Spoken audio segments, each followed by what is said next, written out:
Nous nous tournons aujourd'hui au psaume 19. Ouvrons la parole de Dieu ensemble au psaume 19. Nous ouvrons la parole de Dieu au psaume 19. Et ceci est le troisième message de cette courte série où nous sommes en train d'étudier le fait que Dieu parle. Dieu parle. Dieu parle constamment à travers sa création. La création nous parle jour et nuit. La création nous dit qu'il y a un créateur qui est infiniment sage et puissant et glorieux. En revanche, la création, même si elle nous parle tous les jours, et même si le message de la création dépasse toutes les langues, toutes les cultures, le message est incomplet parce que la création ne nous dit pas qui est ce créateur. Nous ne pouvons pas savoir comment le connaître, ni savoir ce qu'il exige, ou comment nous pouvons être pardonnés, ou comment l'adorer, etc. Donc Dieu, dans sa miséricorde, il a décidé de parler directement à ses créatures. Et il s'est assuré que ce qu'il disait serait écrit exactement et mot par mot et sans erreur, de manière complète et suffisante. Et donc, Dieu nous a donné la Bible en tant que sa parole. Dieu parle constamment à travers la création, mais il parle directement à travers les pages de la Bible. Et voilà ce dont parle le psaume 19. Le psaume 19 nous dit que la Bible est 1000 fois plus éclatante que toute la création réunie. Et la semaine passée, nous avons regardé le verset 8, 9 et 10 qui nous disent tout ce que nous avons besoin de savoir par rapport au pouvoir et l'autorité et les effets de la parole de Dieu. Ces trois versets seulement sont le cœur de ce psaume 19 et aussi ces trois versets résument les 176 versets du psaume 119. Le psaume 119, qui est entièrement par rapport à la parole de Dieu, peut être résumé dans ces trois versets, les versets 8, 9 et 10 du psaume 19. Alors, laissez-moi récapituler ce que nous avons vu la semaine passée. Nous avons vu, verset 8, que la Bible est parfaite. La Bible est parfaite dans le sens qu'elle est complète. Elle nous transforme. Son message est complet et il est puissant pour pouvoir nous faire naître de nouveau. Et si nous sommes déjà nés de nouveau, le message de la parole de Dieu continue à nous renouveler et à rafraîchir nos âmes fatiguées. La deuxième partie du verset 8 nous dit que la Bible est véritable. La Bible est véritable. La Bible peut changer un homme qui n'a pas de conviction. Un homme qui a un esprit ouvert, qui n'arrive pas à prendre des décisions, peut transformer cet homme faible, si vous voulez, en un homme avec des convictions, un homme sage. Et finalement, nous avons vu le verset 9 qui dit que les doctrines de la parole de Dieu, la théologie de la parole de Dieu vous met dans une bonne voie. La théologie engendre une joie inébranlable, indépendamment des circonstances. Juste hier, on a parlé avec ma femme, il y a un frère que son fils a été diagnostiqué avec le diabète, et le fils, il n'est pas chrétien, et il pose des questions, il dit, mais pourquoi Dieu m'a choisi pour que j'ai le diabète? Vous voyez, même s'il était chrétien, juste être un chrétien ne vous donne la réponse à ce type de questions. Mais la théologie, la doctrine biblique peut vous aider à surmonter ce type d'épreuves. Donc aujourd'hui, nous allons continuer le reste de ce psaume pour arriver à la conclusion épique de David, car il va réaliser que Dieu parle non seulement directement, mais il parle aussi personnellement. C'est ce que nous allons voir aujourd'hui, mais avant de commencer, prions ensemble. Seigneur, s'il te plaît, comme ta parole le dit, utilise ta parole pour nous parler, pour nous rafraîchir, pour nous inspirer, pour renouveler notre zèle, pour nous changer, pour que nous soyons plus comme tu veux que nous soyons. Seigneur, utilise ta parole. C'est ce que tu as dit, que ta parole va avoir cet effet, un effet de sanctification. Alors, s'il te plaît, fais ça avec nous aujourd'hui. Parle-nous directement et personnellement à travers ta parole écrite. Au nom de Jésus, Amen. Et mon message aujourd'hui s'appelle « Dieu parle personnellement ».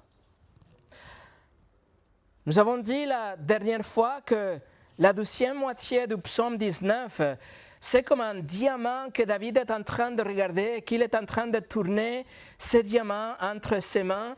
Et alors il regarde ce diamant et il regarde 6 angles, 6 facettes différentes de la parole de Dieu. 2 dans chaque verset. 2 dans le verset 8, 2 dans le verset 9, 2 dans le verset 10. Et il nous donne 6 noms différents pour les Écritures. Il nous donne aussi 6 caractéristiques différentes pour les Écritures. Et il mentionne 6 bénéfices ou 6 bénédictions de la parole de Dieu, en mentionnant aussi l'auteur de la parole de Dieu chaque fois dans ces 6 côtés qu'il regarde dans ce diamant. Il dit que c'est la parole de l'Éternel, Yahvé, le Dieu des Hébreux. Alors, lisons ensemble la deuxième partie de ce psaume, à partir du verset 8 jusqu'à la fin. Psaume 19, verset 8 jusqu'à la fin. La loi de l'Éternel est parfaite, elle restaure l'âme. Le témoignage de l'Éternel est véritable, il rend sage l'ignorant. Les ordonnances de l'Éternel sont droites, elles réjouissent le cœur. Les commandements de l'Éternel sont purs, ils s'éclairent les yeux. La crainte de l'Éternel est pure, elle subsiste à toujours. Les jugements de l'Éternel sont vrais, ils sont tous justes. Ils sont plus précieux que l'or, que beaucoup d'or fin. Ils sont plus doux que le miel, que celui qui coule des rayons. Ton serviteur aussi en reçoit instruction. Pour qui les observe, la récompense est grande. Qui connaît ces égarements? Pardonne-moi ceux qui j'ignorent. Préserve aussi ton serviteur des orgueilleux, qu'il ne domine point sur moi. Alors je serai intègre, innocent des grands péchés. Reçois favorablement les paroles de ma bouche et les sentiments de mon cœur. Ô Éternel, mon rocher et mon Rédempteur. La dernière fois, on est fini jusqu'à la moitié de la première partie du verset 9. Et donc, c'est là que nous allons reprendre aujourd'hui. Et nous allons continuer à tourner ce diamant 5 fois aujourd'hui. Nous allons voir, la Bible est claire, la Bible est pure, la Bible est vraie, la Bible est précieuse. Et numéro 5, la Bible est exigeante. Alors regardons, numéro 1, la Bible est claire. Deuxième partie du verset 9, David écrit, « Les commandements de l'Éternel sont purs, ils s'éclairent les yeux. » La première chose qu'on doit remarquer dans cette deuxième partie du verset 9, il faut remarquer que David appelle la parole de Dieu les commandements, mitzvah en hébreu, c'est-à-dire les ordonnances, les instructions, les commandements. Autrement dit, la parole de Dieu est non négociable. La parole de Dieu exige l'obéissance. Elle est officielle. C'est Dieu qui parle avec autorité. La Bible est contraignante. La Bible demande une réponse, une attitude. C'est-à-dire, mes amis, que vous ne pouvez pas choisir. Vous ne pouvez pas choisir ce que vous allez croire et ce que vous allez suivre et ce que ça ne vous plaît pas trop, c'est que c'est très compliqué à suivre. Non, il s'agit d'un seul paquet contenant tous les deux les promesses, mais aussi les exigences de Dieu. La Bible, ce sont les commandements de Dieu. Vous êtes des enfants avec des tâches à faire, pardon. Vous êtes un citoyen avec des obligations devant Dieu. Vous êtes un soldat avec des sacrifices à faire. Vous êtes un serviteur avec des devoirs prescrits par Dieu dans sa parole. La Bible, les commandements de l'Éternel, ce n'est pas un livre avec de bonnes suggestions. Ce n'est pas un livre avec de bonnes idées. Ce n'est pas un livre à choix multiples où vous allez choisir ce qui vous convient et ce qui ne vous convient pas. Non, c'est la volonté définitive, impérative et finale de Dieu envers sa création. Dans la Bible, Dieu parle directement et il vous dit exactement ce qu'il attend de vous d'une façon individuelle. Chacun de nous, nous sommes tenus à suivre la volonté de notre Dieu. Alors, lorsque la Bible nous dit, par exemple, qu'il ne faut pas mentir, c'est Yahvé, c'est le Dieu Tout-Puissant en train de nous commander. Il ne faut pas mentir. Lorsque nous lisons que nous devons aimer nos ennemis, ce n'est pas une suggestion. Si nous lisons que nous devons prier pour ceux que nous persécutent, ce n'est pas non plus une suggestion juste pour avoir une meilleure vie, mais c'est un commandement de Dieu. Lorsque nous lisons que la Bible nous dit que toute immoralité sexuelle, toute impureté doit être éliminée de chez nous, autour de nous, soit nous obéissons ou nous désobéissons, mais c'est quand même un ordre direct de Dieu. Quand un homme est commandé à aimer sa femme d'une façon sacrificielle, et la femme est commandée à suivre l'autorité de l'homme, ce ne sont pas des petits conseils pour un mariage plus harmonieux. Ce n'est pas quelque chose que vous trouvez dans un magasin que vous pouvez acheter dans le bureau de tabac. Non, ce sont des commandements de Dieu. Directement, Dieu vous dit et vous exige de suivre sa loi. Également, quand Dieu nous dit qu'il faut aller et prêcher l'Évangile à toute la création, ce sont les ordres de marche de notre général. C'est pour ça que David appelle la Bible les commandements de Dieu. Et doucement, nous savons les caractéristiques de ces commandements. Il nous dit, verset 9, les commandements sont purs. Ils sont purs dans le sens qu'ils n'ont pas d'impurité. Ils sont purs, ils sont propres, ils sont nets. Ils ne sont pas souillés avec le péché. Non, ils sont purs. Ils viennent de Dieu. Les commandements de Dieu sont bons. Ils sont pour votre bien, pour sa gloire, pour le progrès de son royaume et même pour la préservation de la société. Les commandements de Dieu sont clairs et sont purs. Ils ne sont pas ni égoïstes, ni souillés par le péché, ni avec des préjugés, mais ils sont purs. Et le mot en hébreu, bar, ça veut dire, plus littéralement, un éclat, un rayonnement de lumière. C'est une luminosité. Et en quelque sorte, nous pouvons dire que les commandements de Dieu sont tellement purs, sont tellement clairs, qu'ils reflètent la lumière de Dieu.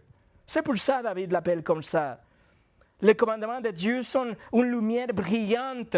C'est la luminosité et la splendeur du caractère de Dieu. Ils reflètent la nature de Dieu. La pureté et la splendeur de la parole vont nous aider à mener notre vie dans les eaux troublées de la société d'aujourd'hui. Et c'est exactement les bénéfices que nous voyons à la fin du verset 9. Il dit, les commandements de l'Éternel sont clairs il s'éclaire la vue. Il s'éclaire la vue.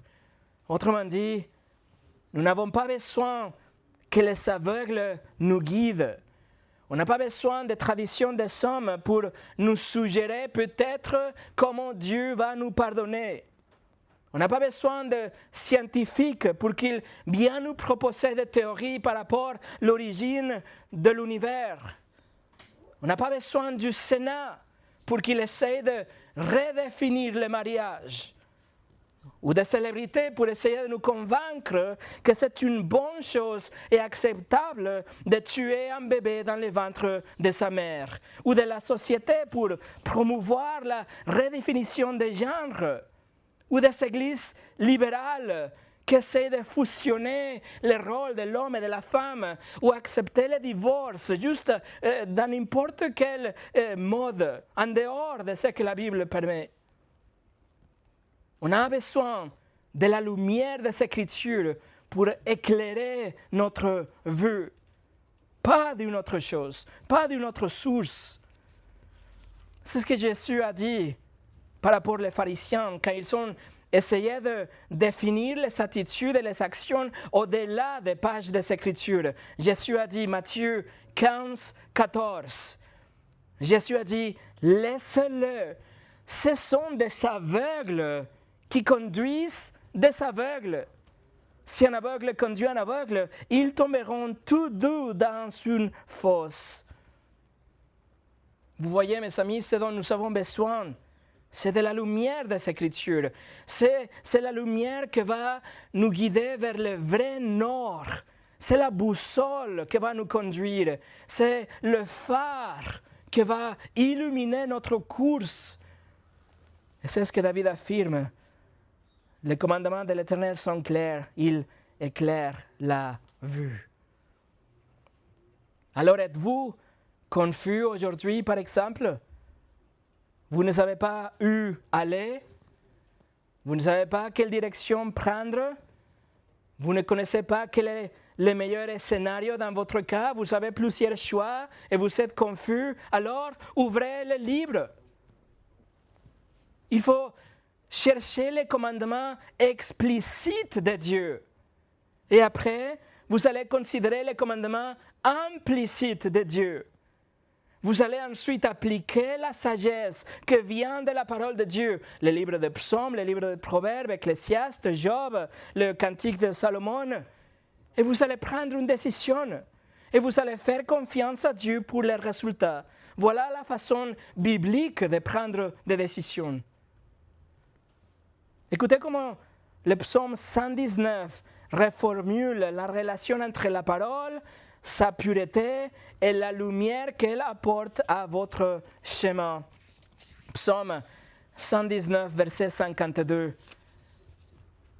Je pense à tes jugements d'autrefois, ô Éternel, et je me console. Verset 59. Je réfléchis à mes voies et je dirige mes pieds vers tes préceptes. Verset 130. La révélation de tes paroles est claire. Elle donne de l'intelligence aux simples. Le simple, c'est l'homme sans conviction. Nous l'avons étudié la semaine passée. Verset 135. Fais luire ta face sur ton serviteur. Enseigne-moi tes statuts. Le puritain Thomas Watson, il a dit: les Écritures sont un rayon du soleil de la justice, un torrent cristallin jaillissant de la source de la vie, si clair qu'il purifie tout le reste. Voilà, la Bible est claire. Numéro 2, la Bible est pure. La Bible est pure. Jusqu'à présent, David a utilisé déjà 4 noms différents pour se référer à la parole de Dieu. Il a dit la parole est la loi, les témoignages, les préceptes, les commandements. Et après, il va utiliser les jugements. Mais ici, quand on arrive au verset 10, il utilise un terme qui semble n'avoir aucun rapport avec le reste.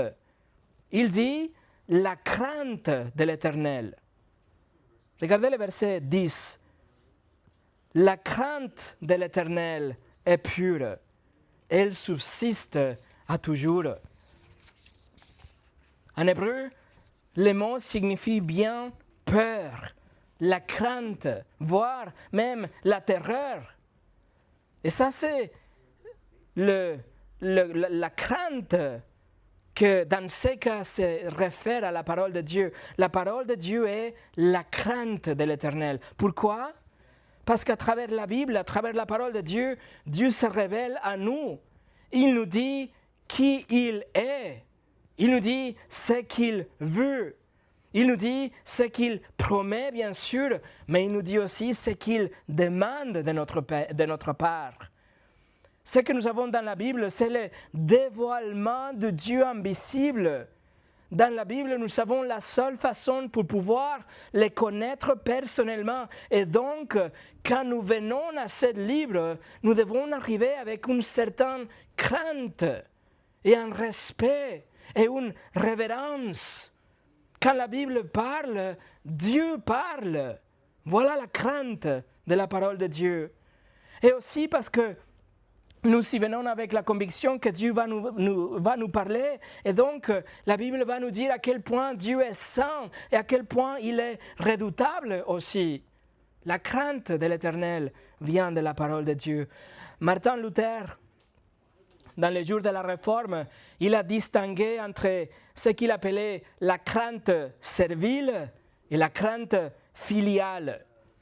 La crainte servile, c'est la sorte de crainte qui est un prisonnier à l'intérieur de la chambre de torture, si vous voulez, et il y a une crainte parce qu'il sait que l'exécuteur va arriver.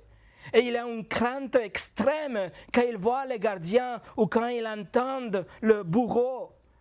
C'est ce genre d'angoisse terrible qui fait que quelqu'un a peur d'une personne parce qu'il sait ce qu'il va faire avec lui. Mais la crainte filiale fait référence à la crainte qu'un enfant a vers son père. Luther a dit que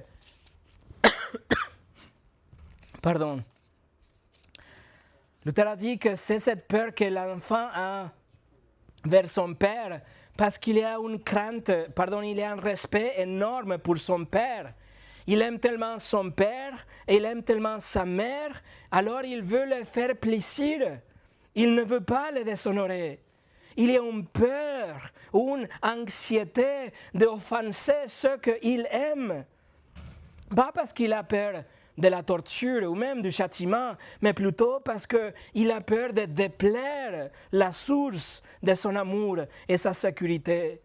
Il ne veut pas déplaire son Père. Et ça, c'est la crainte que nous devons avoir de Dieu. C'est une crainte filiale. C'est la crainte d'un enfant vers son Père. Nous ne pouvons pas nous approcher de Dieu à la légère. On doit quand même venir à lui avec une certaine révérence et respect. Dans le livre de Lévitique, dans l'Ancien Testament, chapitre 10, peut-être vous vous souvenez, nous avons un épisode où le fils d'Aaron, il vient donner de l'encens à Dieu, il vient offrir de l'encens à Dieu. Mais en lieu de prendre le feu de l'autel comme Dieu l'avait prescrit, ils ont pris le feu d'une autre source. Et Lévitique chapitre 10, verset 1, l'appelle un feu étranger ou un feu non autorisé. Et le résultat, le feu du ciel est tombé et a complètement dévoré les 12 hommes dans un seul moment. Ils ont voulu s'approcher de Dieu avec légèreté. Ils sont venus vers lui d'une façon irrévérencieuse. Offrir de l'encens à Dieu, c'est une bonne chose, n'est-ce pas? Mais ils l'ont fait avec légèreté. Ils sont venus sans crainte, avec une attitude plus sérieuse. Et c'est ce que nous devons éviter à tout prix. Paul a averti les Corinthiens aussi à s'examiner eux-mêmes avant de prendre la Sainte Seine parce qu'il y avait des personnes qui venaient prendre la Sainte Seine d'une façon irrévérencieuse, d'une façon indigne. Et Paul écrit qu'en conséquence, il y avait des gens qui étaient malades et même quelques-uns qui avaient décédé, il écrit, à cause de ça. Alors, mes amis, nous devons cultiver une crainte de Dieu, une peur saine de Dieu. Nous devons avoir une humilité permanente devant lui quand nous parlons de lui et quand nous lui parlons.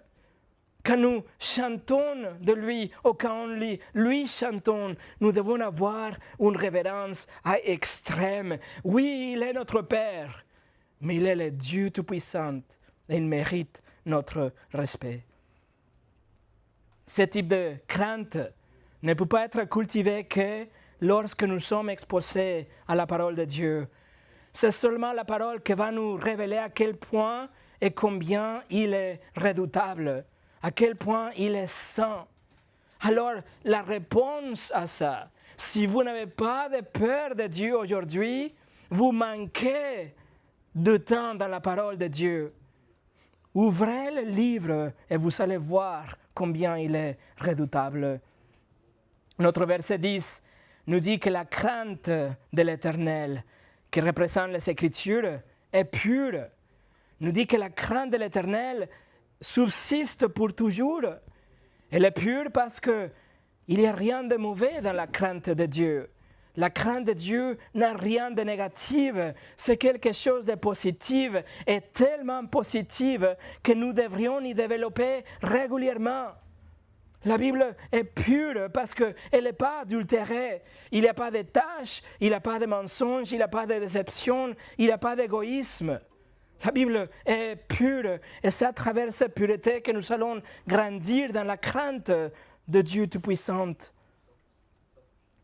Le psaume 12, verset 7 nous dit « Les paroles de l'Éternel sont des paroles pures, en argent éprouvé sur terre au creuset, et 7 fois épuré. » Et puisque la parole est pure, alors elle subsiste pour toujours. Le monde passera. Tout ce que vous voyez autour de vous est souillé par les péchés. Tout va se décomposer. Mais la parole de Dieu ne disparaîtra jamais parce qu'elle est pure. Elle sera éternellement la vérité. Elle sera pour toute l'éternité la volonté de Dieu pour son peuple, la plénitude de la révélation de Dieu et la proclamation parfaite de son Fils. Alors écoutez attentivement ces versets qui viennent du psaume 119, parce qu'encore une fois, ces versets vont reformuler la relation entre la parole de Dieu et la sainteté de Dieu et la crainte de Dieu qui va nous aider à nous battre contre la tentation. Psaume 119, verset 9. Comment le jeune homme rendra-t-il pur son sentier en se dirigeant d'après ta parole? Verset 11. Je serre ta parole dans mon cœur afin de ne pas pécher contre toi. Verset 38. Accomplis envers ton serviteur ta promesse qui est pour ceux qui te craignent. Verset 101. Je retiens mon pied loin de tout mauvais chemin afin de garder ta parole. Alors il y a une relation directe entre votre lutte contre le péché et la crainte de Dieu et la parole de Dieu, la façon dont vous estimez ou pas la parole de Dieu. Numéro 3, la Bible est vraie. La dernière face de ce diamant se trouve à la fin du verset 10. Verset 10, deuxième partie, nous dit « Les jugements de l'Éternel sont vrais, ils sont tous justes. » Les mots pour jugement ou règle en hébreu font référence vraiment au verdict prononcé par un juge. C'est la décision qui a déjà été prononcée. C'est la décision qui tranche définitivement en affaire. David appelle la Bible jugement parce que dans ce livre, Dieu parle personnellement et lorsqu'il rend un verdict, le verdict est final et aussi individuel. Dieu a déjà décidé toutes choses en tant que l'autorité la plus haute de l'univers et sa décision judiciaire est définitive et elle ne changera jamais. Le verset 10 nous dit que les jugements de Dieu sont vrais et l'hébreu émet, ça veut dire ferme, fiable, fidèle, sûr. Alors Dieu a déjà décidé que toute personne qui n'accepte Christ en tant que son Seigneur et son Sauveur sera jetée pour toute l'éternité en enfer. Il a déjà décidé qu'aucune charité ou pénitence, ou bonne œuvre, ou geste aimable, ou générosité changera, fait qu'il change d'avis. Il a déjà jugé et décidé. Il a aussi déjà jugé et décidé qu'il n'a qu'un seul chemin pour aller au paradis. Et c'est ce chemin est la repentance et la foi en Jésus pour notre péché. Il a déjà dit que son Fils a pris notre place et que si nous reconnaissons notre péché et si nous reconnaissons notre châtiment imminent, alors et nous jetons à ses pieds et nous implorons sa miséricorde, il va nous pardonner. Il a déjà décidé ça et il ne va pas changer d'avis. Alors qu'est-ce que ces jugements produisent chez les chrétiens? La justice. La justice totale et parfaite. À la fin du verset 10, les jugements de Dieu sont justes et ils produisent la justice. La totalité des Écritures nous dit ce qui est juste.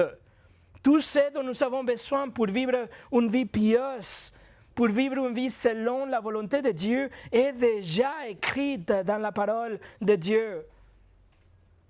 2 Timothée 3, 16 et 17 nous dit « Toute l'écriture est inspirée de Dieu et utile pour enseigner, pour convaincre, pour corriger, pour instruire dans la justice, afin que l'homme de Dieu soit accompli et propre à toute bonne œuvre. » Tout ce dont nous avons besoin pour vivre de vie juste, pieuse, agréable à la parole de Dieu, à la volonté de Dieu, c'est dans la parole de Dieu. Numéro 4, la Bible est précieuse. Le roi David nous a amenés à contempler les Écritures en tant qu'un diamant qu'il a tourné entre ses mains. Et tout ce qu'il conclut à la fin est que la valeur de la parole de Dieu est inestimable. Les Écritures révèlent absolument tout ce qu'il faut que nous sachions. Tandis que la création, avec toute sa magnificence, est insuffisante et ne nous dit pas qui est ce Créateur. Mais dans les pages des Écritures, Dieu nous parle directement et il nous parle aussi personnellement. Et quand vous vous en rendez compte, alors la Bible est précieuse, est vraiment précieuse. Alors David va nous présenter avec 4 raisons pour lesquelles ce livre est vraiment précieux. Ce livre devant vous est précieux. Et d'ailleurs, laissez-moi vous encourager. Apportez votre Bible à l'église. Apportez une Bible en papier. Apportez une Bible qui deviendra votre meilleur ami. Une Bible avec laquelle vous allez devenir de plus en plus familière. Ça va être votre Bible. Elle va être proche de vous. Votre Bible dans votre téléphone, c'est génial. Mais il n'y a rien comme dire, c'est ici que Dieu me parle. C'est dans ce livre que Dieu m'adresse son message. C'est quelque chose de physique. Je peux le voir, je peux l'ouvrir, je peux le sentir. C'est là le message de Dieu. Dieu me parle ici, directement et aussi personnellement. Et comme vous le savez que dans ce culte, dans cette église, la parole de Dieu est au centre, alors la réponse raisonnable et logique, c'est que vous allez apporter votre Bible. Si vous n'avez pas une Bible, ou si pour quelque raison que ce soit, vous ne la portez pas un jour, il n'y a pas de problème. N'hésitez pas à nous parler et nous allons vous prêter ou vous donner une Bible avec une grande joie. Voilà l'encouragement pour vous. Mais maintenant, regardons les 4 raisons pour lesquelles la Bible est précieuse. Versets 11 au 14. Ils sont plus précieux, les jugements. Ils sont plus précieux que l'or, que beaucoup d'or fin. Ils sont plus doux que le miel, que celui qui découle des rayons. Ton serviteur aussi en reçoit instruction pour qu'il observe, la récompense est grande. Qui connaît ces égarements? Pardonne-moi ceux qui j'ignorent. Préserve aussi ton serviteur des orgueilleux, qu'il ne domine point sur moi. Alors je serai intègre, innocente des grands péchés. Première raison pour laquelle la Bible est précieuse. Verset 11. David imagina dans son esprit la chose la plus convoitée à laquelle il pouvait penser.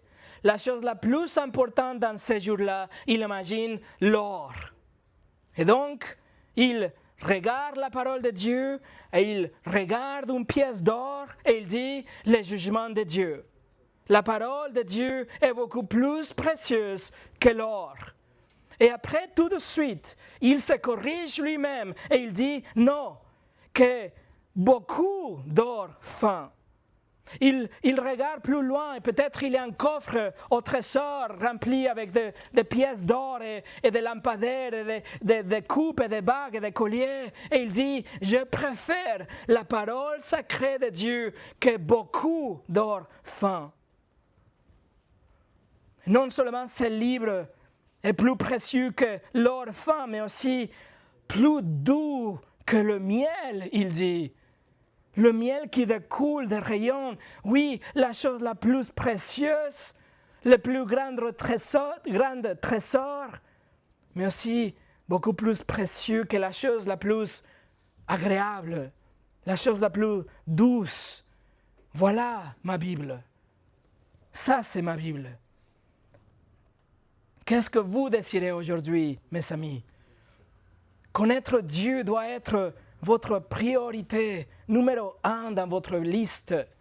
Et le connaître, ça se passe qu'à travers ces livres.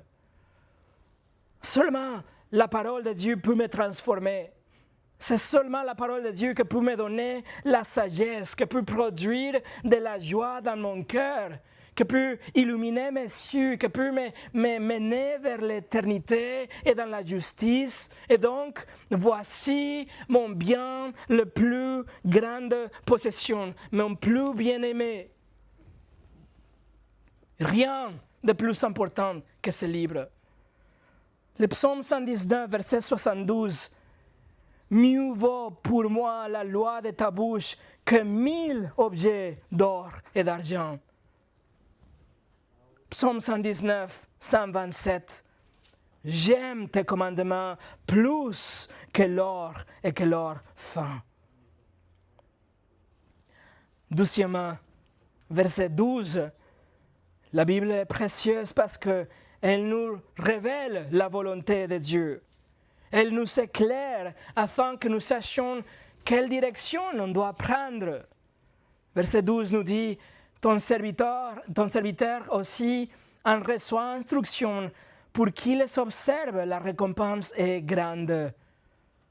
À travers la Bible, nous sommes avertis et guidés dans nos vies quotidiennes et si nous y obéissons, nous allons avoir une récompense, soit dans la vie, soit dans l'éternité. Mais voilà pourquoi elle est précieuse. Parce que sans la parole, nous ne pouvons pas connaître la volonté de Dieu. Numéro 3, la Bible est précieuse parce qu'elle m'aide à discerner mes propres erreurs. Verset 13, qui connaît ces égarements? Pardonne-moi ceux qui j'ignore. Alors la Bible, c'est comme un miroir qui va me montrer ma propre rébellion, qui va me montrer l'impureté de mon cœur, la manque de prudence dans mes paroles, mes mots. La Bible nous condamne, la Bible nous montre notre péché, nous dit à quoi ça ressemble le standard parfait de Dieu dans les 10 commandements, par exemple. Nous sommes tous de bonnes personnes, nous sommes tous des gens sympas. Nous faisons de bonnes choses, nous payons nos impôts, nous aidons les autres, nous sourions aux autres, nous venons à l'église. Mais comparé au standard de Dieu, nous n'arrivons pas. C'est la Bible qui va dévoiler notre poussière cachée.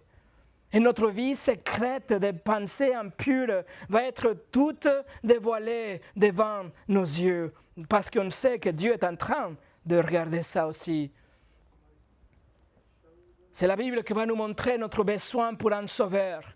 C'est la Bible qui va nous dire que c'est Christ le sauveur dont nous avons besoin.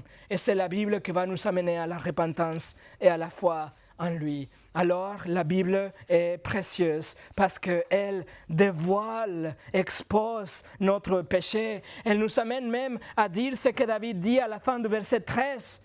David dit, pardonne-moi ces péchés que j'ignore. Autrement dit, je me suis repenti déjà de plusieurs choses. Je me suis repenti de tout ce que je peux me rappeler. Mais je sais qu'il y a encore plus. Alors, s'il te plaît, montre-moi ces choses et pardonne-moi aussi pour toutes ces choses que même moi je ne connais pas, je n'arrive pas à voir.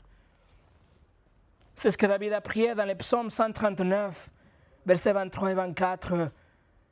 Sonde-moi, ô Dieu, et connais mon cœur. Éprouve-moi et connais mes pensées. Regarde si je suis sur une mauvaise voie et conduis-moi sur la voie de l'éternité. Alors la Bible est précieuse parce qu'elle dévoile notre péché. Numéro 4, la Bible est précieuse parce qu'elle nous garde humbles. Verset 14, première partie nous dit « Préserve aussi ton serviteur des orgueilleux, qu'il ne domine point sur moi. » Il dit « Préserve-moi du sentiment d'orgueil ou des péchés qui viennent comme un fruit de mon orgueil. Aide-moi à rester humble. Je ne veux plus commettre des péchés à cause d'un cœur orgueilleux. » Et c'est important de noter la fin du verset 14. Il dit « Alors je serai intègre, innocent de grands péchés. » En français, cela nous donne l'impression qu'il y a des petits péchés, il y a des grands péchés. Donc, David ici est préoccupé que des grands péchés. Mais en réalité, l'hébreu, le mot pour grand, ça ne veut pas dire de la qualité, mais c'est la quantité. David est en train de dire qu'il veut rester innocent et intègre de beaucoup de péchés, d'un grand nombre de péchés. Alors que son cœur est gardé des péchés qui découlent de son orgueil, de sa fierté, il dit « Je ne veux plus pécher ». Voilà, mes amis, la Bible est précieuse. Mais si vous ne la percevez pas comme telle, alors vous sous-estimez ces cadeaux précieux, cadeaux sacrés que Dieu a inspirés et préservés pour vous. R.C. Sproul a dit, « Si vous me privez de ce livre, vous m'enlevez tout. » Numéro 5. La Bible est exigeante. Alors la parole de Dieu est tellement supérieure aux merveilles de la création car en elle, Dieu s'adresse directement à ses créatures, mais aussi personnellement car elle nous conduit à la crainte de Dieu. Il nous donne des directives aussi et des avertissements pour qu'on puisse connaître sa volonté. Elle révèle notre péché aussi. La Bible est précieuse, la Bible est inestimable, importante, indispensable. C'est la seule façon de pouvoir connaître le Créateur. Qu'y a-t-il de plus sacré, mes amis? Pensez à ça. Qu'y a-t-il de plus sacré que 10 minutes de lecture attentive de ce livre? Pensez-y. Pourquoi passer 5 minutes à faire défiler des actualités sur les politiciens si vous pouvez lire 5 minutes au sujet du roi des rois et seigneur des seigneurs? Choisissez judicieusement 5 versets ou 5 TikTok, 5 versets ou 5 mèmes, 5 versets ou 5 swipes sans réfléchir, 5 versets ou 5 algorithmes. Si vous faites le bon choix, vous allez vous submerger dans la parole de Dieu et vous serez saturé par le pouvoir et la transformation que seulement la parole de Dieu peut vous apporter. Vous serez tellement changé et attiré vers le Seigneur comme jamais auparavant. Mais vous devez choisir. Et c'est comme ça que David va finir son psaume. Il a regardé la création, il a regardé les merveilles que pâlissent en comparaison avec la création. Il admirait la parole de Dieu à partir de 6 angles. Et maintenant, il finit avec une seule ligne, une conclusion. Verset 15. Reçois favorablement les paroles de ma bouche et les sentiments de mon cœur. Ô Éternel, mon rocher et mon rédempteur. Ça, c'est la conclusion de David. Pourquoi une seule ligne? Parce que le poids de toutes les vérités qu'il a déjà exposées tout au long de ces psaumes ne peut pas avoir un choix multiple. La conclusion est une seule, c'est noir sur blanc. La Bible exige votre allégeance.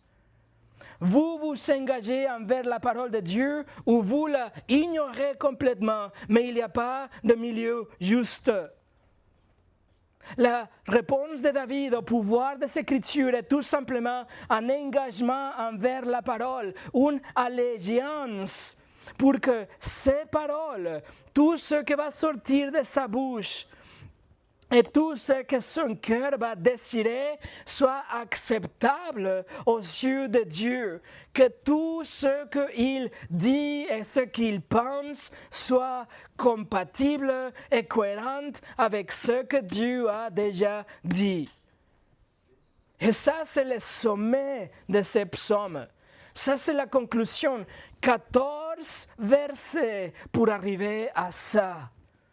Que tout ce que vous allez dire et que tout ce que vous allez penser soit agréable, accepté par Dieu. Alors à quoi il doit rassembler? Qu'est-ce qu'il veut dire avec ça? En fait, David est en train d'emprunter ces versets d'un texte de l'Ancien Testament. C'est un épisode que tout Israël connaissait, mais David n'a pas besoin de citer tous les passages parce que tout le monde les connaissait. C'est comme si aujourd'hui je vous dis, Dieu a tant aimé le monde. Vous êtes capable de compléter les versets, j'espère. Mais David est en train d'emprunter à l'heure d'un passage de Josué chapitre 1. Je vous invite à tourner la page Josué chapitre 1. Ça vient du verset qu'on a lu avant le culte. Josué chapitre 1. Moïse a décédé déjà.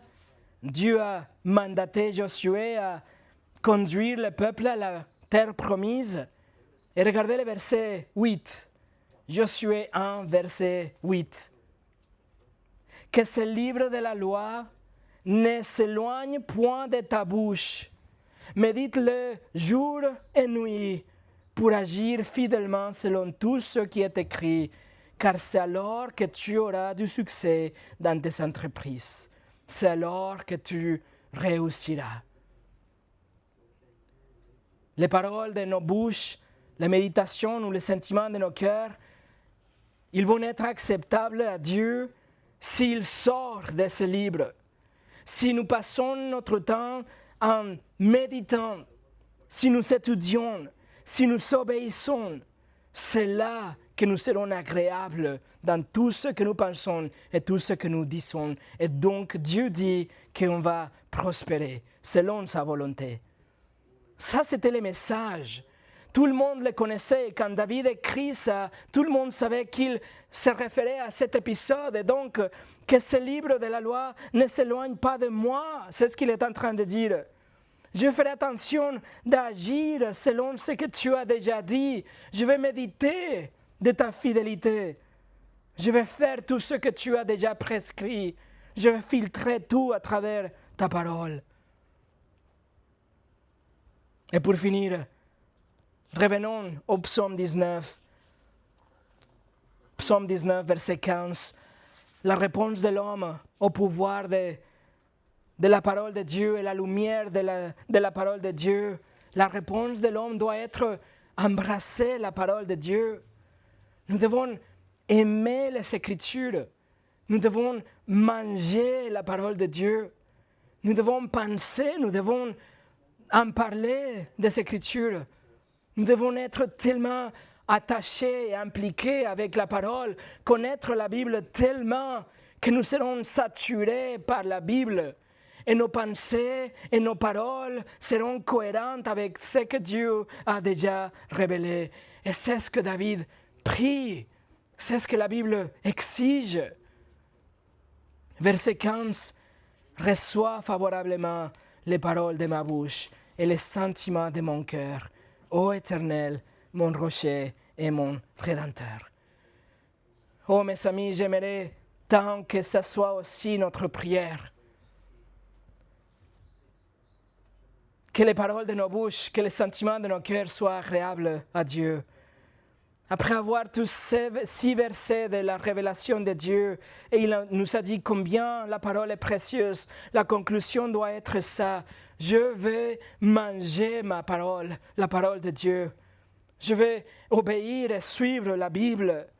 Je vais faire de sorte que les paroles de ma bouche et la méditation de mon cœur soient agréables. Je ne veux pas que ces livres s'éloignent pas de moi et de ma famille. Parce que dans ces livres, Dieu parle directement. Dans ces livres, Dieu parle personnellement. Mais aussi, Dieu parle suffisamment. Dieu parle suffisamment. Et c'est ce que nous allons voir la semaine prochaine. Dieu parle suffisamment dans ces livres. Prions ensemble.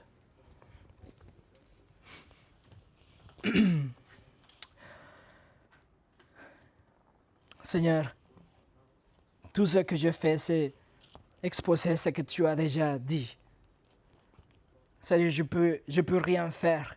Je peux rien faire bouger dans le cœur de mes frères et mes sœurs, mais tu peux le faire à travers ton esprit. Alors je prie que ce soit toi-même qui vas agir à travers ce qui a été prêché, qui a sorti de ta parole inspirée. Seigneur, nous ne faisons confiance aux méthodes des hommes ou le pragmatisme. Nous ne basons pas dans le chiffre ou le marketing ou des choses comme ça. Nous voulons juste prêcher la parole et laisser que tu agisses à travers elle. Alors, s'il te plaît, renouvelle le zèle envers ta parole. Renouvelle la soif de ta parole. Renouvelle la faim de la théologie et la doctrine qui vient que de ta parole. Fais quelque chose aujourd'hui, Seigneur. Sauve. Tu es souverain. Nous sommes disponibles. Au nom de Jésus. Amen.